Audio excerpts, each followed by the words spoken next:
নমস্কার, আমি সৃজা। মাত্র কয়েক মাস আগে বিজেপি নেতা পরেশ রাওয়াল একটা স্টেটমেন্ট দিয়েছিলেন যে উনি নাকি সকালবেলা উঠে নিজের ইউরিন নিজে খান, তাও আবার এমনি নয়, রীতিমতন বিয়ারের মতন সিপ দিয়ে। আরএসএস বিজেপি করার অনেক জ্বালা, তার মধ্যে বোধহয় সব থেকে বেশি জ্বালা এই সমস্ত নোংরা নোংরা জিনিসপত্র খেতে হয় কিনা আমি জানি না, কিন্তু বলতে অন্তত হয়।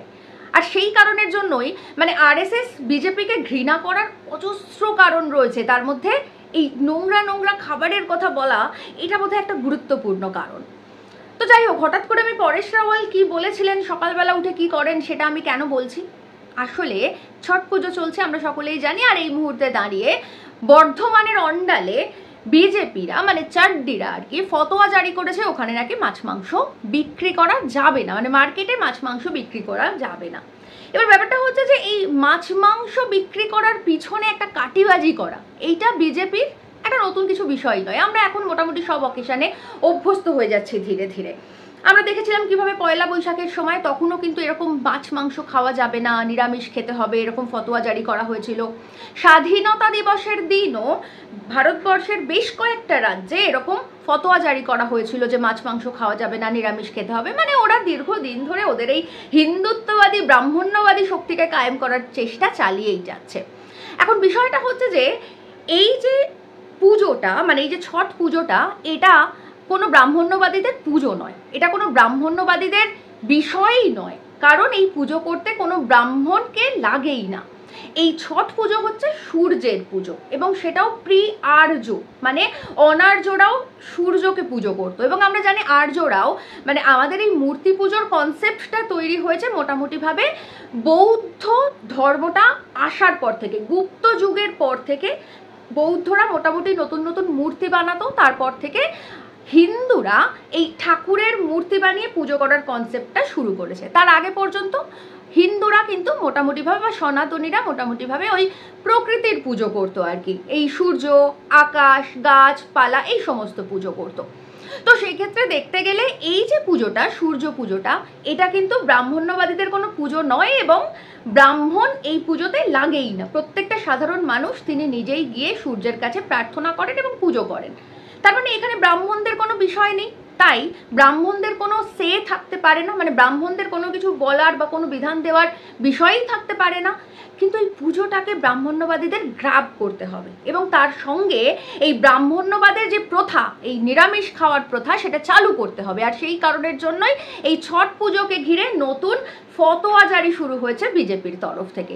আসলে বিজেপি খুব কিউট, ওরা প্রত্যেকবার একবার করে চেষ্টা করে, এবং আমরা যদি এই হালে নয় অতীত আমলেও দেখি, তখনও কিন্তু দেখব যখনই বিজেপি বা এই আরএসএস, এই হিন্দুত্ববাদীরা এই ফতোয়া জারি করে মানুষকে বসে আনার চেষ্টা করেছে, রাশ টানার চেষ্টা করেছে, ততবারই কিন্তু ছড়িয়ে লাট করেছে। যেমন ধরুন এই মোহাম্মদ আলী জিন্নার বাবা ঠাকুরদা, এনারা তো হিন্দু ছিলেন, মোহাম্মদ আলী জিন্না অরিজিনালি তো আসলে হিন্দু পরিবারের ছেলে, এবং শুধু হিন্দু পরিবার নয়, রীতিমতন রঘুবংশীয়, রামের ডিরেক্ট বংশধর বলে ওনারা ঘোষণা করতেন। মোহাম্মদ আলী জিন্নাই হচ্ছেন একেবারে প্রথম, একেবারে শুধু মুসলমান।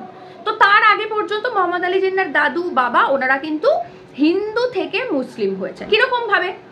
মোহাম্মদ আলী জিন্নার পরিবার ছিল ভীষণ গরিব। মোহাম্মদ আলী জিন্নার ঠাকুরদা আর কি, প্রেমজি ভাই দামজি, উনি মাছের ব্যবসা শুরু করেছিলেন জীবিকা অর্জনের জন্য, কিন্তু ব্রাহ্মণ্যবাদীদের পোষালো না। ব্রাহ্মণ্যবাদীরা কি করলো? ব্রাহ্মণ্যবাদীরা এই মোহাম্মদ আলী জিন্নার পরিবারকে এক ঘরে করে দিল।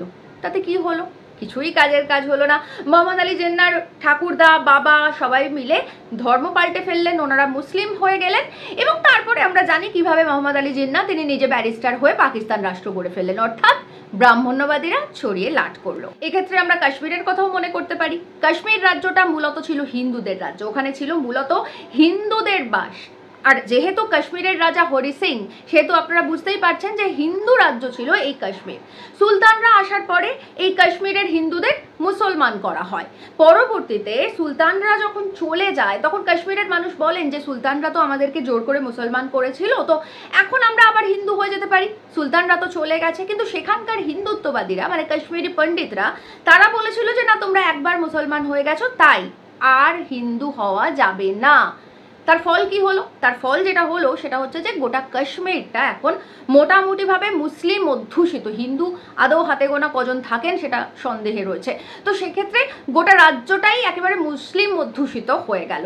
এই যদি হিন্দুত্ববাদীরা সেই সময় বাধা না দিতেন তাহলে কিন্তু এখনো পর্যন্ত কাশ্মীরে বেশ কিছু হিন্দুর বসবাস থাকতো এবং তার সঙ্গে প্রতিদিন কাশ্মীরে যে ভায়োলেন্স চলছে সেই ভায়োলেন্স এত পরিমাণে হতো না। এবার প্রশ্ন হচ্ছে যে কাশ্মীরটা যে শুরুতে হিন্দুদের ছিল, মানে হিন্দুরা ওখানে বাস করতো, সেটা কিভাবে জানা যাচ্ছে? সেটা জানা যাচ্ছে কলহনের রাজতরঙ্গিনী পড়লে। কারণ কাশ্মীরের যে মূল ইতিহাস, আদি ইতিহাস এবং সব থেকে পুরনো ইতিহাস সেটা সংস্কৃততে লেখা এবং সেটা এই কলহনের রাজতরঙ্গিনীতে লেখা রয়েছে। তার মানে এই যে সংস্কৃত ভাষায় লেখা আদি ইতিহাস, সেটার থেকেই প্রথম কথা বোঝা যায় যে আসলে কাশ্মীরটা ছিল হিন্দুদের রাজ্য। যদি প্রথম থেকেই মুসলিমদের রাজ্য হতো তাহলে কিন্তু ওটা উর্দুতে লেখা থাকতো, সংস্কৃতে লেখা থাকতো না।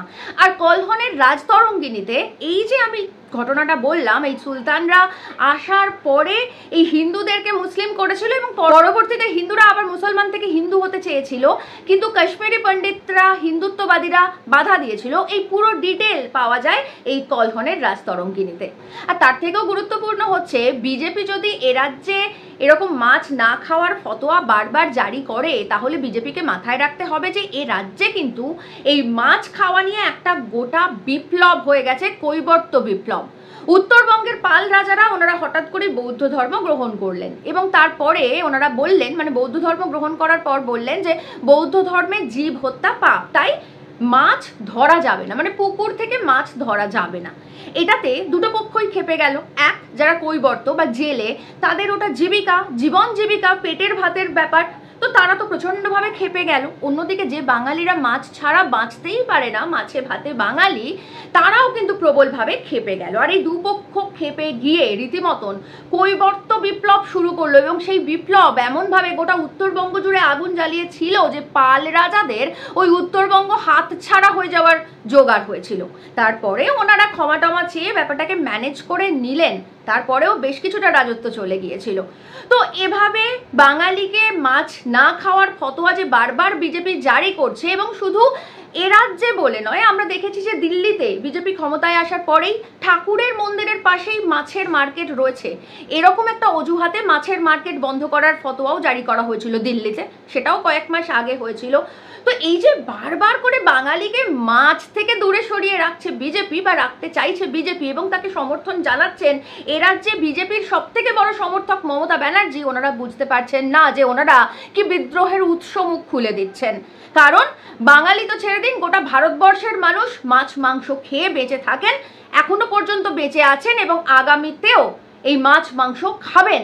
এই যে ব্রাহ্মণ্যবাদীদের, এই যে হিন্দুত্ববাদীদের এই যে নিরামিষ খাওয়ার ফতোয়া, এটা অন্ততপক্ষে ভারতবাসী হিসেবে আমরা এবং বাঙালি হিসেবে তো অবশ্যই আমরা কোনোদিনই মানব না, বরং এটার প্রতিক্রিয়া আরও উল্টো হবে, এটার প্রতিক্রিয়া বিপরীত ধর্মী হবে এবং এর জন্য আগামীতে বিজেপিকে এবং তার ছাতা ধরা তৃণমূলকে অবশ্যই ভুগতে হবে।